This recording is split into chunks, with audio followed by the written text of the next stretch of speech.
У него может недоброжелательность немножечко. Он лапает. Да, поэтому наша снегурочка очень хорошенькая. Она появилась позже, ее привели домой. Дед Мороз, он в лесу уже готовый. Она не держится. А Снегурочку лепили, как могли, так слепили. Значит, победила. Значит, у вас недержание, что ли? У нас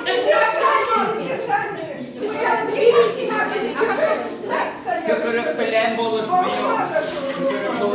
Бабушка, дедушка, как могли, так слепили Снегурочку. Держание. На сафараке ряби есть держание ума. А где? Надо было играть в конце. Не на самом деле. Это еще на моем концерте. Я сапалом колдырмалар.